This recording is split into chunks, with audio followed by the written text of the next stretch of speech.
If you were to kill someone in Fort Lauderdale in cold blood, a cold-blooded murder. Now, you know you're going to get it if you get caught. Now, you kill 6 people in cold blood with malice of forethought, and they catch you and arrest you, and they catch you on 6th Street. They put you in the Broward County Jail to hold you until, you hear what I'm saying? Yeah, until you go to court before a judge. But while you are in jail, you know what you're going to get. Oh, and there ain't no question about I'm going to get out.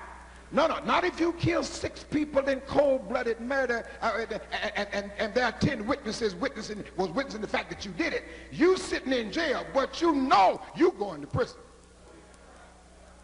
Now ask me that question again. You ask me, the queries ask me, what's the judgment for? It's for the same thing court's for. It's for the same thing court's for. Well, what is court for? Court is to tell you that you're going to the big house. That's what it's for. Well, now you ask me, what is judgment for? Judgment is to tell you you're going to the big house because you failed to obey God. In Psalm chapter 9 and verse 17, the Bible said the wicked shall be turned into hell. So you go to the judgment to receive your sentence. The fact that you know where you're going is no indication that you don't need judgment. Because I know if I kill 6 people in cold blood, I know I'm going to the big house, but I still got to go to court.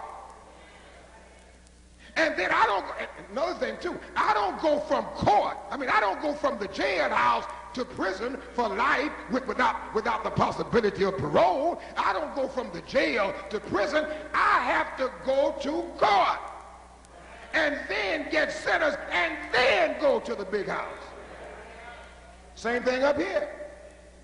Same thing up here. You go to the Hadean Broward County Jail, waiting for your court date to be told that you got to go to the big house. Same thing. So, and then in Hebrews 9:27, the Bible says, once it is appointed unto men to die, and after this, where do you go? Here's where you go. Here's where you go. Now, here it comes. Dr. Washington, do we know anything? Do we know anything? When we buried Jimmy last week, does Jimmy know anything right now? Does Jimmy know anything right now?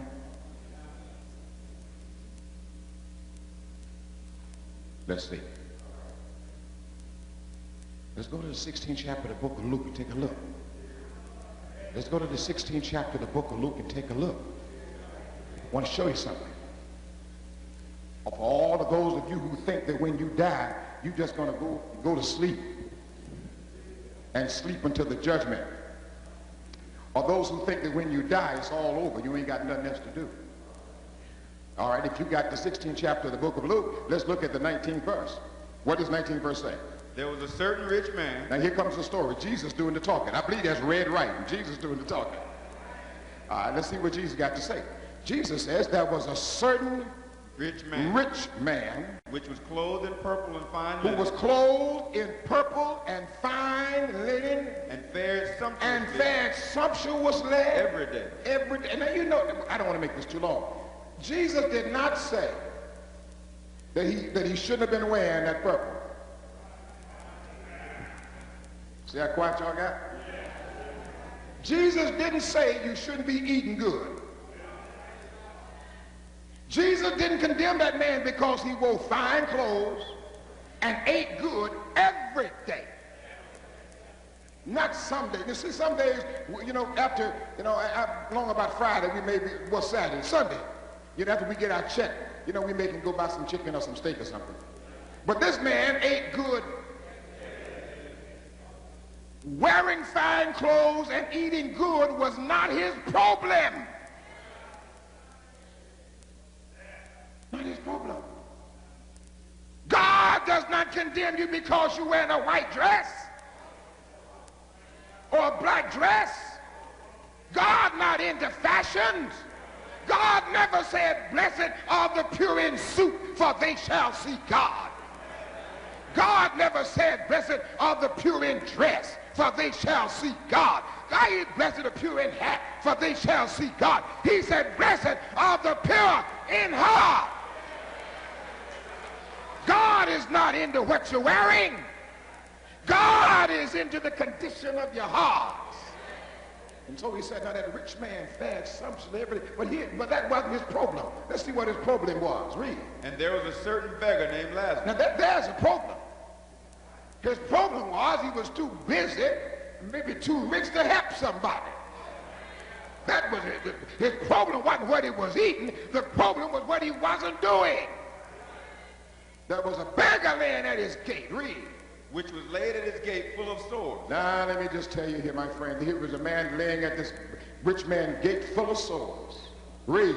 And desiring to be fed with the crumbs which fell from Underline crumbs, because I'm coming back there. Underline crumbs. The man asked, said, Mr. Rich Man, can I get a crumb? Mr. Rich Man, I'm not asking for a filet mignon. I'm not asking for a full-course meal. Just give me some crumbs. Well, when you're down, you're down. Moreover, the Bible says, the dogs came and licked his sores. The man didn't even have nurses. The man was so poor he couldn't afford a nurse. He could not afford somebody to come in to help him out. He couldn't afford a hospital nurse or a domestic worker. The Bible said the dogs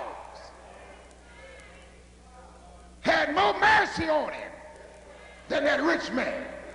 That was the rich man's problem. The dogs came and licked his sores. Now, boy, that's being poor.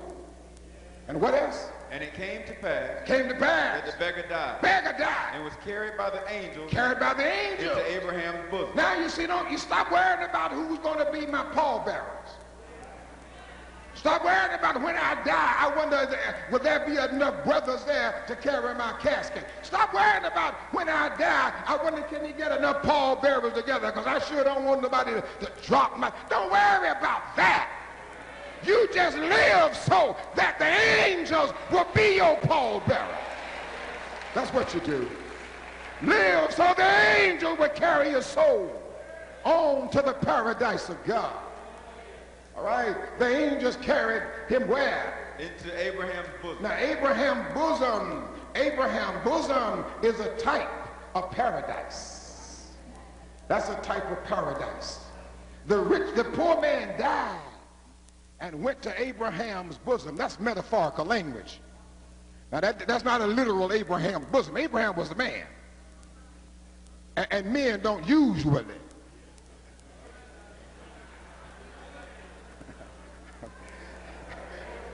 There was a time I could say, man don't have no bosom. But in 1997,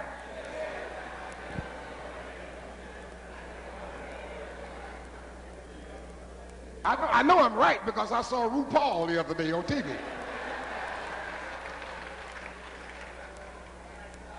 But Abraham's bosom is a type of paradise. Go ahead and read. The rich man also died. Rich, you see, doesn't matter how much you got. Doesn't matter how many cars you have, how many dresses you got in the closet, how many suits you got in the closet. Doesn't matter how much jewelry you have. Doesn't matter how much money you have in the bank. God sends an equalizer. The rich man died. The beggar died. I don't care how rich you are or how poor you are. Everybody got to go 6 feet. God sends an equalizer. The rich man, watch this. The rich man also died. and was buried. Watch it now. He died and he was Buried. buried. Watch it. Read. And in hell he Hold lifted up it. He died, buried. He died, and they buried him. But you got a coordinating conjunction you got to deal with. What's the next word? and You got a coordinating conjunction you got to deal with here. He died, he was buried, and we ain't through with him yet. He died, we buried him, but we ain't through with him yet. And what? in hell he lifted up his eyes. Now, does that look like he sleep? Does that look like that man sleep? The Bible said he died, he was buried, and in hell. That's Hades. That's not hellfire. That's Hades. That's this intermediate area called Hades. And in Hades and in hell, he lifted up his eyes. Let me help you with this. When you die, that is, when the body dies, you are not dead all over. When you get to the Hadean world, you're going to be able to see. Because the Bible says in hell he lifted up his eyes. Everybody in the Hadean world can see. Nobody sleep there. They can see. And in hell he lifted up his eyes. Being in torment. Underline torment, because I'm coming back to that. Being in torment. And seeth Abraham afar I told you he could see. He could see. So when you die, my brother and sister, you're not dead all over. You just begun to live. What you have to be careful about, am I going to paradise or am I going to Tartarus? Now this rich man went to Tartarus. And he lifted up his eyes in Tartarus, and the Bible said he could see Abraham afar off. Abraham afar off. He not only could he see, but he could see afar off. 20/20 vision.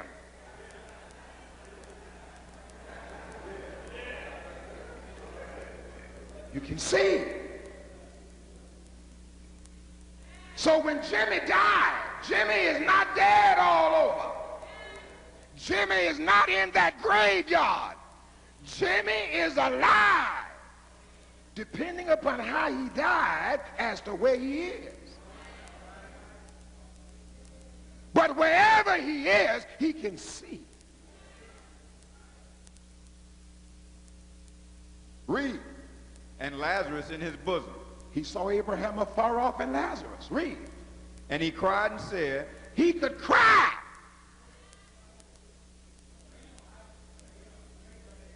He could cry.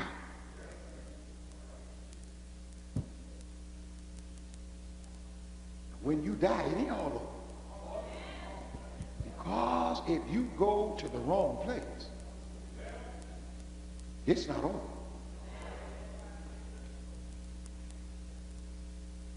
Now the question is Jimmy crying? Just depends upon where he is. It depends upon how he died. If he died outside of Christ, outside of the church, turn his back on the church, turn his back on God, I come tonight to tell you, yes, he's crying.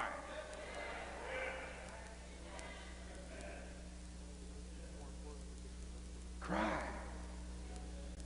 What did he cry? and he cried and said, Father Abraham, Father Abraham, have mercy on me. he could beg. He's not dead.